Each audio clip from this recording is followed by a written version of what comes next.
အားလုံးပဲမင်္ဂလာပါနေတယ်လေးစမင်း channel မှာပြန်လည်ကြိုဆိုလိုက်ပါတယ်ဒီ chapter လေးရဲ့ cover မှာတော့ Heki စစ်တဲ့ရဲ့ရိတ်ခါတွေမီးလောင်ကျွမ်းနေအောင်တွေ့မြင်ရမှာဖြစ်ပါတယ်လူစုကတော့လမ်းကြောင်းဟုတ်လားမင်းဘာကိုပြောရလဲလို့ရှုံးဆွေးဂျူကိုပြောလိုက်ပါတယ်ထိုချိန်မှာရှုံးဆွေးဂျူကတော့ဟန်ဆောင်နေတဲ့လီယိုကဆိုရဲလက်မဆက်သွယ်ရေးတွေထက်အထူးလမ်းတွေကိုသုံးနိုင်ရရှိရဲ့ဒါအပြင်လီယိုကကိုပိုင်အုပ်ချုပ်ခွင့်ဒေသမှာဆိုရင်ပဲဆိုနိုင်ငံထဲမှာနေတဲ့မင်းတို့ကတော့တည်ရတော့ပြီးတော့မင်းနဲ့တွေ့တော့သိနေတဲ့သူတယောက်ပဲဆိုဟာတကူဖြစ်ခဲ့ရင်ပြေးဖို့အတွက်မြင့်မြောက်လမ်းကြောင်းတွေလည်းဖောက်ထားမှာပဲလို့လူဆိုပြောလိုက်ပါတယ်ထိုချိန်မှာလူဆိုကမင်းတီးနေရဆိုလဲဘာလို့ငေါ့လာမေးရလဲငါတို့ရဲ့လိုအပ်ချက်ကိုဘာလို့မင်းတို့ပြောပြမှာလဲလို့ပြောလိုက်ပါတယ်ထိုချိန်မှာရှုစွေးကျွန်းတဲ့လူဆိုတို့ကဂျူတန်ဝါတက်ကိုတိုက်ဖို့အတွက်ဖြူရဆွဲနေပါတော့တယ်ထိုချိန်မှာလူဆိုကဒေတာတွိုက်မှာအကြီးဆုံးတောဖြစ်တော့ကြောင့်ရိုဘိုတောကပြေးပေါက်ရှာဖို့အတွက်အကောင်းဆုံးတဘာပြေးလန်းကြီးပဲအတိအကျပြောရရင်တောရဲ့အလယ်မှာတဘာအတိုင်းဖြစ်နေတဲ့မြေအောင်လမ်းကြောင်းကြီးရှိနေရမယ်လို့ပြောနေချိန်မှာရှုစွေးဂျူတယောက်ခြာဆွဲရိုက်ဖြူကအောင်မြင်စွာလုပ်နိုင်ခဲ့ပါတယ်ထိုချိန်မှာဟက်ဂီတယောက်စိတ်တက်ကြတာထိုင်နေပါတယ်ခဏကြာမှယူတန်ဝါရောက်လာပြီးစစ်တူကြီးတယောက်ကစစ်မြေပြင်မှာစိတ်တမကြနေတင်ကြောင်းရန်သူမှာမြေရောက်လန်းရှိနေပေါ်ကြောင်းဟက်ဂီရဲ့အမောင်မဟုတ်ကြောင်းပြပြနေခဲ့ပါတယ်အဲဒီနောက်မှာတော့ယူတန်ဝါငါတို့ရဲ့ရိတ်ခါတွေကိုလည်းမရပါမယ်အရင်ကြီးမစိုးရိမ်ပါနဲ့ဒီပတ်ဝန်းကျင်မှာတောင်တန်းတွေအများကြီးရှိရငါတို့တွေကတယောက်ဆက်ရည်တည်နိုင်မှုတော့အသာလေးအစာရှာနိုင်ပါတယ်လို့ဟက်ဂီကိုပြောလိုက်ပါတယ်ယူတန်ဝါရဲ့စစ်တီတွေကလည်းစစ်တူကြီးခန်းကြီးချင်းမှာရိတ်ခါရဲ့တောင်တန်းကြောင့်ပြောနေပါတယ်ထိုအချိန်မှာမြေပြင်ကလူတွေကိုမျောလေးလို့ရောက်ရမလားလို့ယူတန်ဝါကိုစိတ်ပူနေခဲ့ပါတယ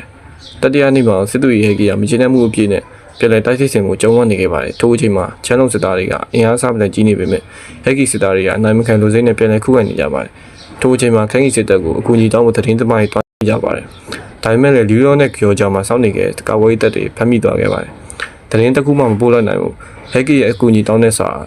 ခန်းကြီးစီလုံးဝမရောက်နိုင်တော့ပါဘူးဒီလိုကြောင့်ချင်းရဲ့တပ်သုံးခုကတိကျသည်ဖြစ်နေခဲ့ပါတယ်ရှုတ်တက်ခုနဲ့ဖြူကိုတို့က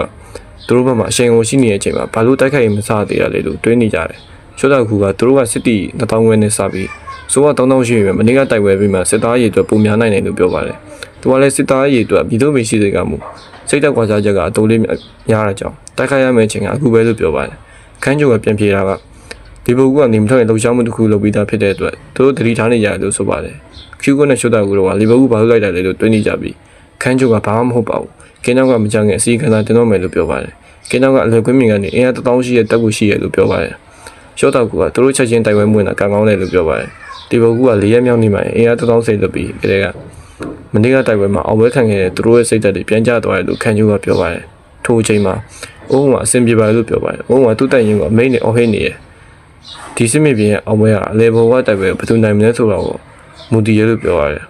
်အဲ့ဒီအတွက်ဒီဘုကူနဲ့အိုဆန်နီယောစလုံးကအလေဘောကစစ်သားရေးတော့ရှော့ချဖို့အလေဘောကစစ်ကူတွေဆေးလို့ဖို့ဘယ်နဲ့ညာကွင်းမြေကိုအသုံးချဖို့ကြိုးစားနေကြတယ်။ထို့ကြောင့်လီဘိုကူကညာဘက်စစ်မြေပြင်ကိုစစ်တီ1000ဆေးလို့ခဲ့ခြင်းကလီဘိုကူရဲ့တပ်မတော်မှာစစ်သားရေးအတွက်ကို1000ရှော့ချနိုင်ခဲ့တယ်လို့ဆိုပါတယ်။ထိုနည်းနဲ့အသုံးပြုပြီးအိုဆန်ကသူတို့ရဲ့အရေးအတွက်ပုံမှုစင်မီလာတွေအထိအောင်ပွဲခံအချိန်ယူနေတယ်။ထိုအချိန်ထိညာဘက်စစ်မြေပြင်ဟာဆက်လက်အနိုင်ယူနေရမယ်။ဥပမာစစ်သားမြေရပြင်စစ်ကူဖြစ်လာသည့်ဖြစ်စီသူတို့အခန်းကဏ္ဍဖြစ်သောကြောင့်သူတို့လူချင်းတဲ့အရာဖြစ်တယ်လို့ပြောလိုက်တယ်။အလေစစ်မြေပြင်ဟာတိုက်ပွဲမှာအောင်ပွဲခံအသင်းဖြစ်နေတဲ့အထိ၎င်းတို့ဆက်လက်တိုက်ပွဲဝင်ရမယ်လို့သူကပြောပါတယ်။အခုရဲ့လောင်းငယ်သား